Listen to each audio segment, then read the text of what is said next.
जय हिंद दोस्तों, कैसे हो आप सब? आई होप आप सब बढ़िया होगे, मस्त होगे, ज़बरदस्त होगे। तो दोस्तों, अभी सीआईएसएफ फायरमैन की भर्ती आ गई है। उसकी एप्लीकेशन जो फॉर्म फिलिंग प्रक्रिया है वो 31 तारीख से शुरू हो जाएगी। तो ये वीडियो उन सभी भावी उम्मीदवारों, भावी सोल्जर्स के लिए बहुत ही इम्पोर्टेंट है, क्योंकि इसमें मैं पूरा डिटेल से बताऊंगा कि वैकेंसी कैसे-कैसे, क्या-क्या एलिजिबिलिटी है, क्या-क्या पेपर में आने वाला है, कैसा उसका सिलेक्शन प्रोसेस है, फिजिकल में क्या होगा, पीएसटी, पीईटी और डीएमई, डीवी क्या होगा, कैसे होगा। उसके बाद आपको क्या गलती नहीं करना है जिससे कि आपकी कोई फॉर्म रिजेक्ट ना हो, क्योंकि सीआईएसएफ फायरमैन में बहुत से कैंडिडेट का फॉर्म रिजेक्ट हो जाता है। आपने प्रीवियस ईयर उठा के देखा होगा, किसी का भी देखना, बहुत से लड़कों का फॉर्म रिजेक्ट हो जाता है। उसकी वजह होती है वो कुछ माइनर मिस्टेक कर देती हैं, जिसकी वजह से उनका फॉर्म रिजेक्ट हो जाता है। तो मैं आज बताऊंगा आपको क्या क्या नहीं करना है और क्या करना है। तो चलो वीडियो को स्टार्ट करते हैं। अगर चैनल पर चैनल सब्सक्राइब और वीडियो को लाइक कर दें। देखो, किसकी वैकेंसी है? CISF fireman 2024। ठीक है। टोटल पोस्ट कितनी है? टोटल पोस्ट इसमें आपकी टोटल पोस्ट आपकी है 1130, यानी कि 1130 पोस्ट है। उसमें कैटेगरी वाइज हैं, जनरल की हैं 246, ओबीसी की हैं 236, ईडब्ल्यूएस की हैं 114 और एससी की हैं 153, एसटी की हैं 161। अब सबसे बड़ा खेला क्या होता है, अगर आप ओबीसी में हैं तो आप 466 में भी आप अपना स्थान बना सकते हैं। आप अगर ईडब्ल्यूएस में हैं तो आप 436 और 466 में आपका स्थान बना सकते हैं। आप अगर एससी से हैं तो आप ये पूरी आपकी वैकेंसी, इसमें से कहीं भी आप स्थान बना सकते हैं। आप अगर एसटी से, इनमें से 11,030 में से 11,029, 11,030 भी आपका अगर नंबर आएगा तो आप सेलेक्ट हो जाएंगे। ठीक है।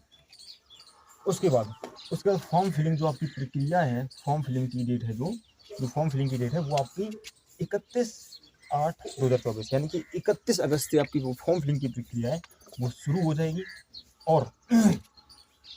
और जो लास्ट डेट है वो 30 तारीख 9वां महीना 2024 है, यानी कि 30 सितंबर तक आपकी फॉर्म फिलिंग प्रक्रिया ली जाएगी। इसी में आपका सब कुछ करवाना पड़ेगा। एप्लीकेशन जो फ़ी है आपकी वो 100 रुपये है। बहुत ध्यान देना है, जो आपका एप्लीकेशन फ़ी वो 100 रुपये है। अगर आप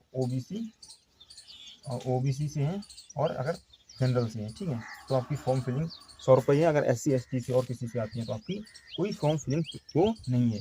इसमें केवल मेल कैंडिडेट अप्लाई कर सकते हैं। ठीक है।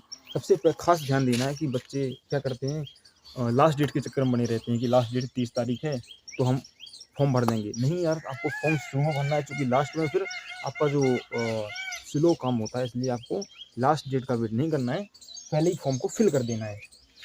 ठीक है। उसके बाद जो एलिजिबिलिटी मैं बता दूं, एलिजिबिलिटी है male candidate only. Male candidate इस फॉर्म को फिल कर सकते हैं। और 10+2 आपने साइंस से किए तो भी आप इस फॉर्म को फिल कर सकते हैं। साइंस से आपने अगर 10+2 की हुई है। उसके बाद हाइट आपकी 170 सेंटीमीटर होना चाहिए। ये हाइट में आपको रिलैक्सेशन मिल सकता है अगर आप नेपाली हैं, अगर आप हिमाचल से हैं, अगर आप जम्मू कश्मीर जैसे इलाकों से हैं, तो आपको ये 170 सेंटीमीटर से 165 सेंटीमीटर आपको हाइट रिलैक्सेशन मिल सकता है अगर आप ऐसे इलाकों से हैं। उसके बाद चेस्ट 80 से 85 एक्सपेंशन करके आपका 85 होना चाहिए, नॉर्मल 80 होना चाहिए। यही आपको रिलैक्सेशन मिल जाएगा अगर आप जम्मू कश्मीर, अरुणाचल जैसे इलाकों से नेपाली गोरखा अगर हैं। ठीक है। उसका जो एज है, एज आपकी कितनी होना चाहिए? 18 से 23 साल होना चाहिए। एज आपकी 18 से 23 साल होना चाहिए। एज की काउंटिंग कब तक होगी? 30/9/2024 तक आपकी एज 18, कम से कम 18 और ज़्यादा से ज़्यादा 23 साल होना चाहिए। ठीक है। उसके बाद देखो पे लेवल क्या है, इसमें जो आपको पे मिलने वाला है जब आप भर्ती हो जाएंगे, जब आप काम करने लगेंगे सीआईएसएफ में, तो आपका पे लेवल है 21,701 से लेकर के 69,100 रुपये आपको मिलेगा। ये पे लेवल है। ठीक है। उसके बाद देखो सिलेक्शन प्रोसेस क्या है। सिलेक्शन प्रोसेस है, सबसे पहले क्या होगा, पीईटी होगा, फिजिकल इफिशियंसी टेस्ट। उसके बाद क्या होगा, पीएसटी होगा, फिजिकल स्टैंडर्ड टेस्ट। उसके बाद डीबी होगा, डॉक्यूमेंट वेरिफिकेशन। उसके बाद रिटन होगा, रिटन एग्जामिनेशन। उसके बाद डीएमई और आरएमई, डिटेल मेडिकल एग्जामिनेशन और री मेडिकल एग्जामिनेशन। अब देखो इसमें कैसे होता है। सबसे पहले physical efficiency test. Physical standard test में क्या होता है, 5 किलोमीटर रनिंग को आपको 2-4 मिनट में, यानी कि 24 मिनट में 5 किलोमीटर करना होता है। ये हर एक बच्चा कर सकता है जिसने थोड़ा अच्छे से तैयारी की है, तो वो बंदा आराम से कर लेता है, ठीक है। तो आपकी पीईटी होगी, फिजिकल इफिशियंसी टेस्ट आपका 5 किलोमीटर होगा, 24 मिनट में आपको क्लियर करना होगा। ये फिजिकल इफिशियंसी टेस्ट हो गया। उसके बाद क्या होगा, physical standard test. Physical standard इसमें क्या होता है, फिजिकल स्टैंडर्ड टेस्ट में क्या होता है, आपको नापा जाएगा, आपका हाइट नापी जाएगी 170 सेंटीमीटर, आपका चेस्ट नापा जाएगा, ये आपका फिजिकल स्टैंडर्ड टेस्ट में आता है। और चेस्ट के बाद आपका वेट नापा जाएगा। डॉक्यूमेंट वेरिफिकेशन, इसमें आपका जब फॉर्म फिल करेंगे उसके बाद जब आपका फिजिकल के लिए एडमिट कार्ड आएगा, तो आपको एडमिट कार्ड में नीचे डॉक्यूमेंट लिखे रहते हैं कि जब आप भर्ती देखने आओ तो आप ये डॉक्यूमेंट अपने साथ लेके आना, तभी आपको एंट्री मिलेगी। तो आपको डॉक्यूमेंट ले जाना है, वही आपको डॉक्यूमेंट वेरिफिकेशन में काम आती है।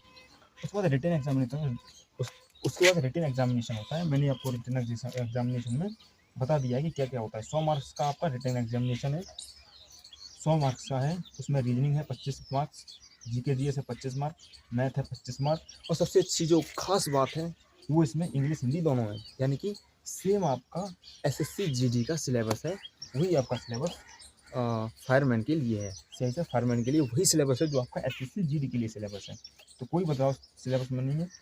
उसके बाद टाइम आपको कितना मिलने वाला है, एक घंटा, यानी 2 घंटे टाइम मिलने वाले हैं। 120 मिनट टाइम मिलने वाला है आपका, और 100 क्वेश्चन है, और 120 मिनट टाइम मिलने वाला है, और 100 ही मार्क्स का है, ठीक है। तो सबसे खास बात इसमें ये होती है, इसमें थोड़ा मतलब मॉडरेट बंदा भी होता है, वो भी सिलेक्शन ले लेता है। क्यों?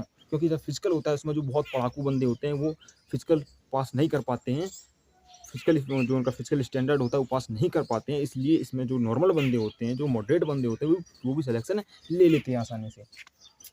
ये हो गया आपका एग्जामिनेशन की बात। आपका जो एग्जामिनेशन होगा ये 4 पार्ट में होगा। रीजनिंग होगा 25 नंबर का, जीके जीएस होगा 25 नंबर का, मैथ होगा 25 नंबर का, इंग्लिश और हिंदी इनमें से दोनों में से कोई आप एक पेपर देना होगा, वो 25 नंबर का होगा। टाइम 120 मिनट होगा, यानी 2 घंटे होंगे।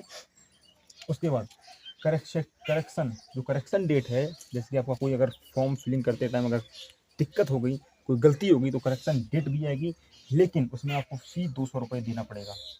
200 रुपये फी देना पड़ेगा उस करेक्शन करने के लिए। जब विंडो ओपन होगी, विंडो कब ओपन होगी, 10/10/2024 अक्टूबर, 10 अक्टूबर को आपकी विंडो ओपन होगी करेक्शन के लिए। अगर कोई गलती हो जाती है, और वो 12 अक्टूबर को बंद हो जाएगी 2300 आवर्स में, ठीक है। तो इसके बीच में अगर आपको कोई करेक्शन हो जाता है तो 200 फीस दीजिए। करेक्शन विंडो जब ओपन करेंगे तो 200 फीस दीजिए, और आपका जो भी करेक्शन हुआ है उसको करेक्ट कीजिए। उसके बाद सबमिट कर दीजिए, तो आपका करेक्शन हो जाएगा।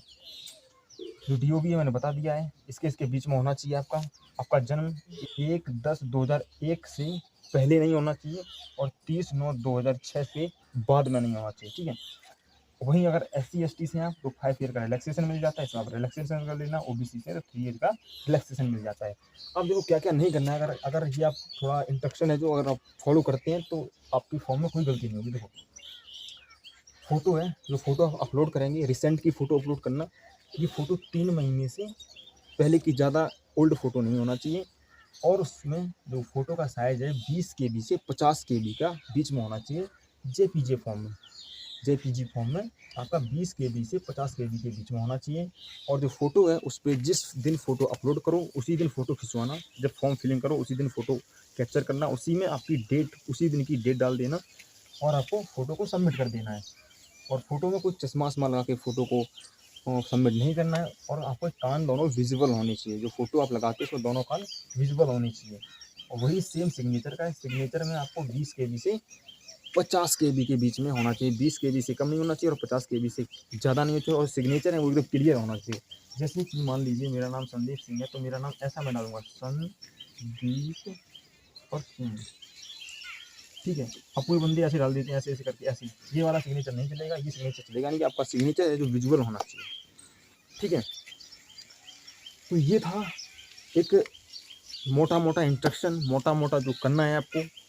अगर इसमें से कोई मेरा छूट रहा हो, जो मैंने नहीं बताया हो, तो कमेंट करके बता देना। वीडियो कैसी लगी है ये भी कमेंट करके बताना, क्योंकि मैंने काफ़ी सारा कवर कर दिया है आपका एग्जामिनेशन से लेके, आपका सिलेक्शन प्रोसेस से लेके, और आपका PST DV रिटेन DME।